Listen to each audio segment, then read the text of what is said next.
She leaned closer, her voice barely a breath. "Let's keep this between us," she whispered. And that was the moment I realized I was in far deeper than I ever intended. The evening had that soft, unhurried calm that only comes after rain. Pavement still damp, streetlights glowing like halos over puddles. The small café felt like a world tucked away from everyone else, its warm lights spilling gently onto the street. He wasn't looking for anything that night, just a place to rest, think, and escape his own noise for a while. But the moment he stepped inside, his attention was quietly claimed. She was there, not in a dramatic way, not in a way that demanded attention. It was the subtlety of her presence that disarmed him, the graceful way she moved behind the counter, the quiet confidence in her posture, the calm focus in her eyes as she arranged cups with deliberate, unhurried care.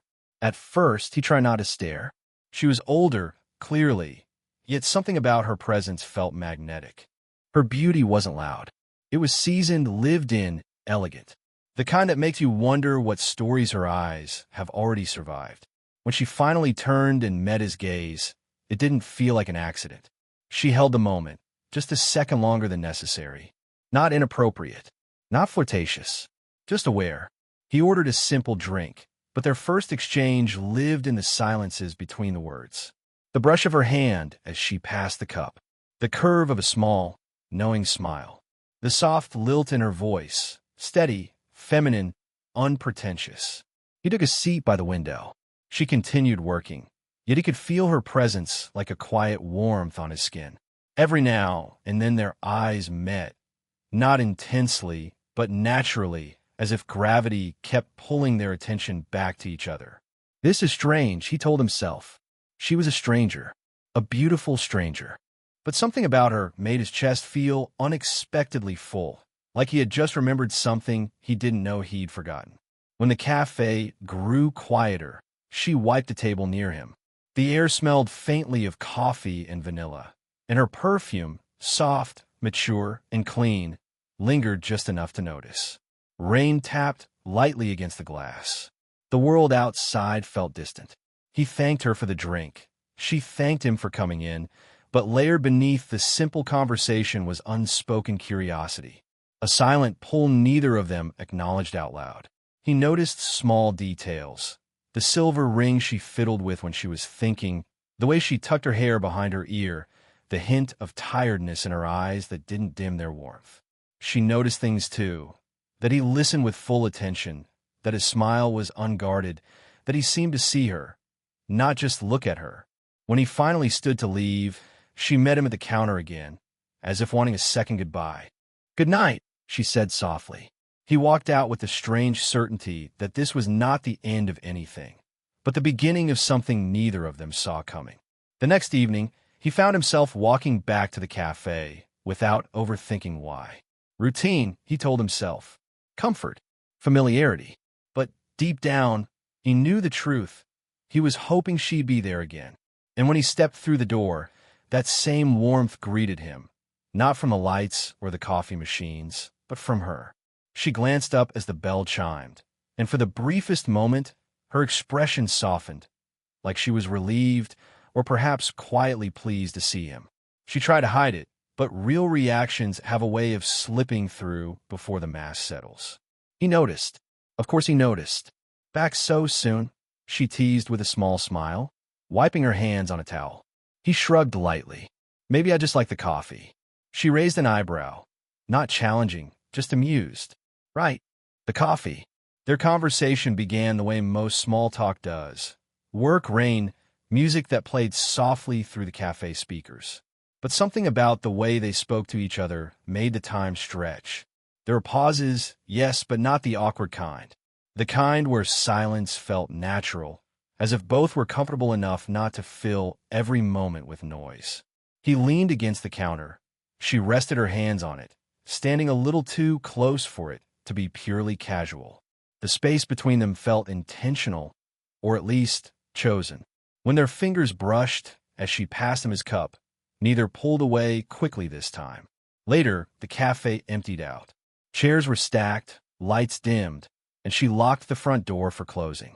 But instead of saying goodbye, they remained, sitting across from each other by a small corner table, the quiet settling around them like a soft blanket. The world outside continued, uninterested. But in that small, warm pocket of the night, it felt like time had decided to slow down just for them. They spoke about real things now, not just weather and coffee blends. He told her about his restlessness, his fear of becoming stuck in a life that didn't feel like his own. She listened, not out of politeness, but with intimacy in her attention, her eyes never drifting.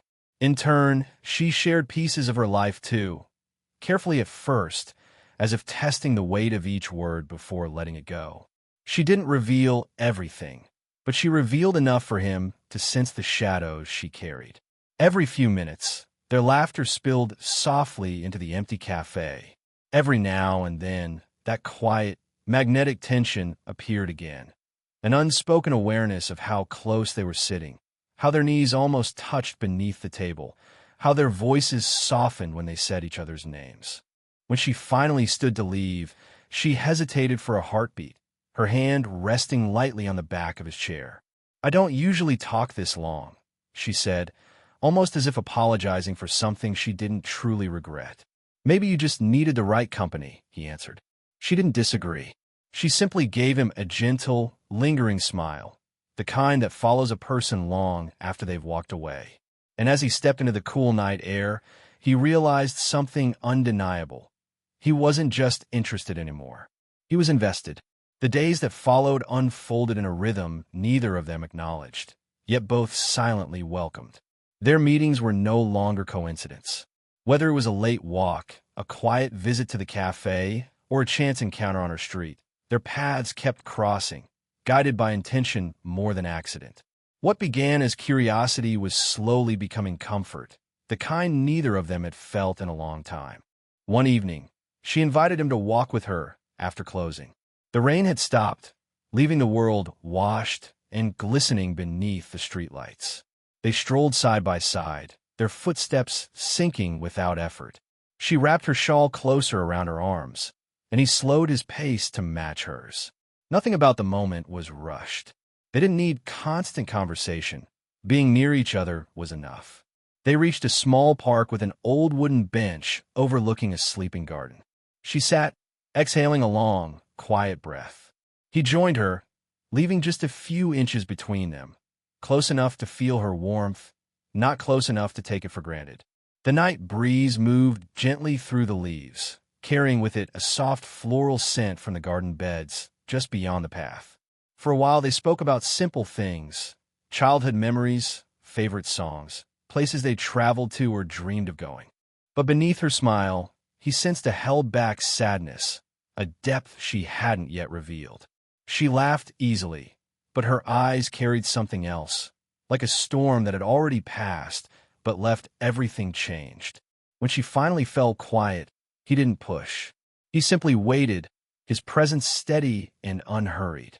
After a long pause, she spoke, her voice lower, huskier, thinner around the edges. "I wasn't always this guarded," she confessed, eyes fixed on the garden ahead. "Life has a way of making you careful, sometimes too careful." He turned slightly toward her, giving her his full attention. She glanced at him, then looked back at the night sky, as if afraid that direct eye contact might break something fragile inside her. "I loved someone once," she continued, "deeply, more than I should have. And when it ended, I lost pieces of myself I never got back." She gave a faint, self-protective smile. "Since then, I don't let people in easily. It feels safer not to." He didn't rush to comfort her with cliches. Instead, he let the truth of her words settle between them. Gently, he placed his hand on hers, slow enough that she could pull away if she wanted to. She didn't.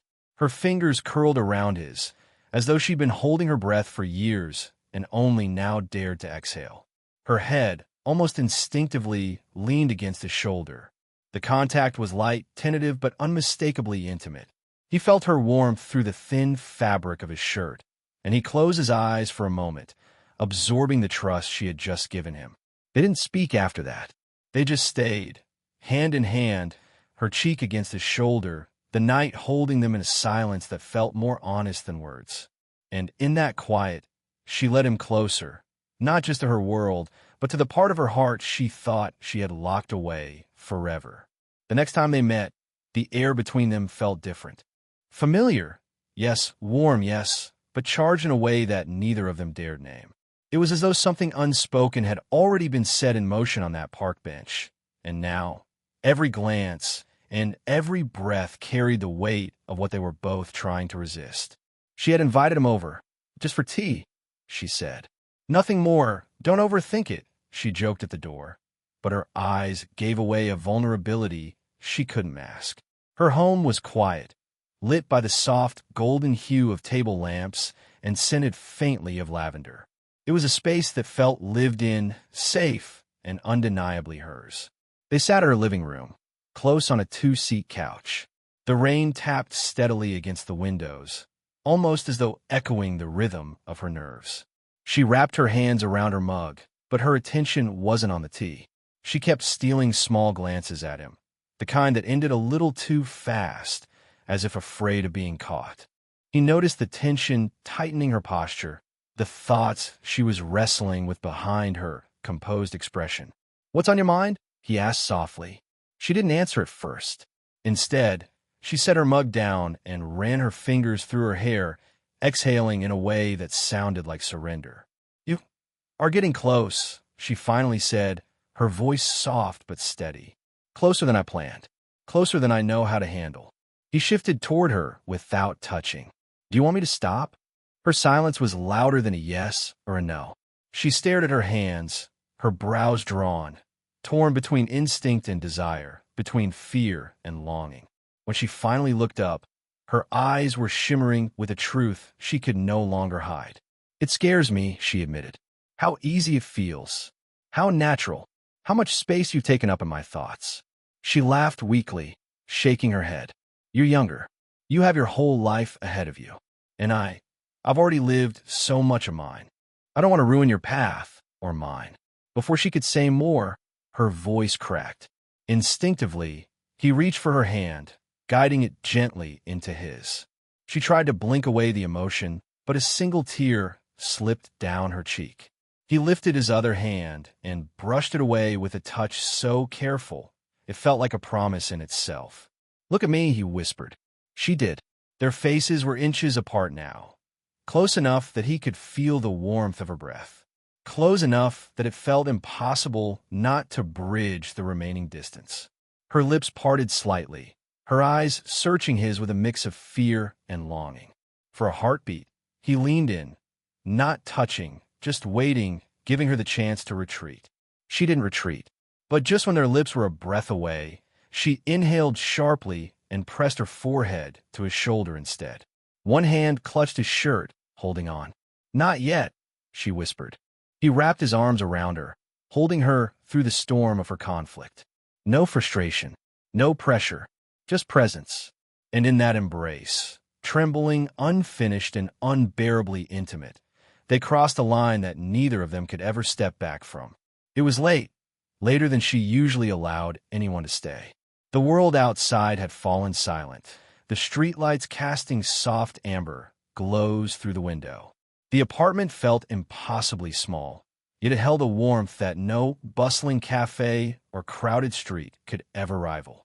He sat across from her at the small kitchen table, their mugs of tea long grown lukewarm, steam curling faintly into the air. She looked at him in a way that made him forget words. Not longing exactly though it was there, not fear exactly though it lingered like a shadow. It was the weight of trust, the fragile, unspoken acknowledgement that everything between them had changed, quietly, profoundly. "You've become a part of my days," she said softly, her fingers tracing the rim of her cup. Her eyes avoided his, settling instead on the pattern of the tablecloth, on the faint scratches on the wooden surface. "And I don't know what to do with that." He leaned forward slightly, careful, not crossing the invisible line she had drawn. "You don't have to decide anything right now," he said gently. "We could take it slow." Her lips pressed into a thin line. Her hands trembled slightly, betraying the calm she tried to maintain. Then she did something he hadn't expected. She reached across the table and lightly brushed her hand against his. It wasn't accidental. Her touch lingered, delicate and electric, and he felt the subtle warmth radiating from her skin through his own. "I like this," she admitted in a whisper. "I like you. But the world wouldn't understand. People would judge." She faltered, her voice catching in the middle of the confession. Then she leaned closer, her hair brushing the side of his face, and whispered words that would settle into his chest and stay there forever. "Let's keep this between us." Tom seemed to pause. The phrase was soft, almost fragile, yet it carried a weight that left his heart pounding.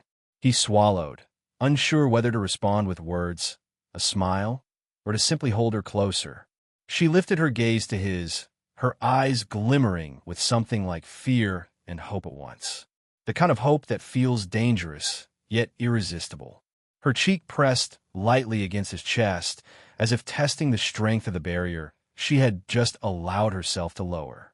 He could feel her heartbeat, steady, yet slightly faster than usual, and he realized, with sudden clarity, that she was giving him permission. Permission to stay, permission to care, permission to want her, even if they had to do it quietly. "I don't need the world to understand," he whispered back. "I just need you." Her fingers curled around the fabric of his shirt, hesitant yet certain. No one else existed in that moment. The city, the rain, the silent streets outside, they had all vanished. There was only the warmth of her body near his, the trust in her hands, the whispered promise that connected them in a secret orbit. For a long time, they stayed like that, silent, close, tethered by the unspoken truth. And in that silence, he knew that their connection had crossed into something undeniable. They had chosen each other, even if the world could not see it yet. The days following her whispered confession were heavy with anticipation. They saw each other often, but each meeting carried the quiet tension of unspoken desire.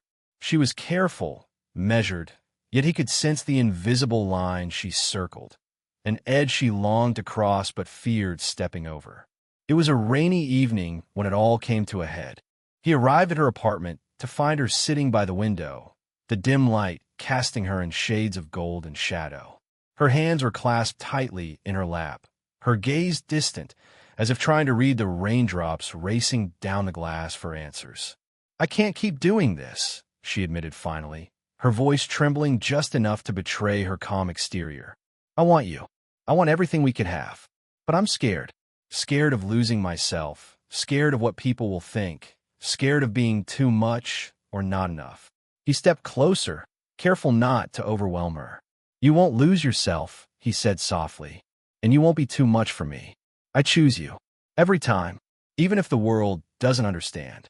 Her eyes flickered up to his, searching for truth, for reassurance, for the courage she hadn't yet allowed herself. The space between them shrank until it felt too small, yet perfectly intimate. He reached out, brushing a strand of hair from her face, his fingers tracing her jawline lightly. She leaned into the touch, closing her eyes briefly, savoring the tenderness. "You make me feel alive," she whispered, her lips trembling slightly. "And I don't want to run away from that anymore." He placed his hands gently on her shoulders, steadying her, grounding her. "Then don't," he said. "We don't have to hide who we are, even if it's just for a little while. I'll be here, always." She let out a shaky breath, and in that moment, something shifted. Fear softened, hesitation dissolved, and desire, quiet, deep, patient, finally found its voice. Their faces inched closer as she rested her forehead against his chest, feeling the steady beat of his heart, a rhythm that somehow mirrored her own. Then, with a courage born of trust and longing, she lifted her gaze to meet his and kissed him, softly, deliberately, with all the restrained yearning of months compressed into one perfect moment. The kiss was brief, but it spoke volumes of trust, of acceptance, of surrender. He responded carefully, not rushing, allowing her the space to guide the intimacy. Her hands clutched his shirt, holding on as though anchoring herself to the present, to him. The rain outside drummed against the windows, but inside, the world had narrowed to the warmth of their bodies, the quiet sound of their breathing, and the unspoken promise that they had finally chosen each other. For a long time, they stayed in that embrace, letting the silence carry the weight of their emotions. No words were needed. The moment was enough. And as they slowly pulled back, smiling through the lingering tension, she whispered, almost shyly, "I think I'm ready. Ready for us." And for the first time, he felt it fully. The unshakable certainty that what they had was real, mutual, and impossible to deny. Morning light filtered softly through the curtains, casting a gentle glow across the room. It was a quiet kind of light, the kind that seems to carry peace in every ray. He stirred awake first, noticing how still she was beside him, her head resting lightly on his chest. The steady rhythm of her breathing, the warmth of her body pressed against his, felt like home in a way that no place ever had. He let himself linger for a moment, just feeling her there, memorizing the subtle curves of her face, the softness of her hair against his skin, the faint scent of her perfume that clung to the pillow. It was intimate, yet innocent, tender, yet powerful. He didn't speak. He didn't need to. When she finally stirred, her eyes opening slowly, she met his gaze with a smile that made his chest tighten in the best possible way. It wasn't shy nor hesitant. It was calm, certain, and full of a quiet joy. "Good morning," she whispered, her voice soft but full of life. "Good morning," he replied, his hand brushing lightly over hers, fingers intertwining naturally. For the first time, neither felt the need to hide. The world outside might not understand, but it didn't matter. What mattered was here, in the warmth of this room, in the shared stillness of a morning spent together. They moved through the day slowly, deliberately. Coffee was made, breakfast shared, conversations flowing easily between them. Their touches were casual but full of meaning. A hand resting on the small of her back as she poured milk into the cup, fingers brushing as they passed the butter, shoulders leaning together slightly as they laughed at some shared memory. Each movement was a testament to the comfort and trust they had built, a language of closeness that required no words. Later, as they sat together by the window, rain softly pattering outside, she leaned her head against his shoulder. "I don't want to hide anymore," she said softly, the weight of months of fear and hesitation lifted from her tone. He smiled, pressing a gentle kiss to her temple. "Then we won't," he said simply. "Not anymore. This us, it's ours, without apology." The ease between them was palpable. Where once there had been hesitation and fear, now there was only quiet certainty. Their age difference, their separate lives, the expectations of the world outside, all of it faded to irrelevance in the presence of something deeper, truer. They had found something worth holding, worth nurturing, worth embracing fully.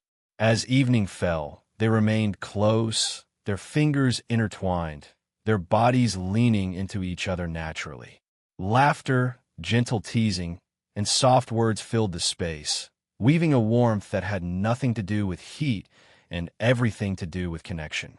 And in that quiet, ordinary moment, the sort that people often overlook, they realized they had reached the rarest kind of intimacy, the kind where love is not just desire or longing, but presence, trust, and shared peace.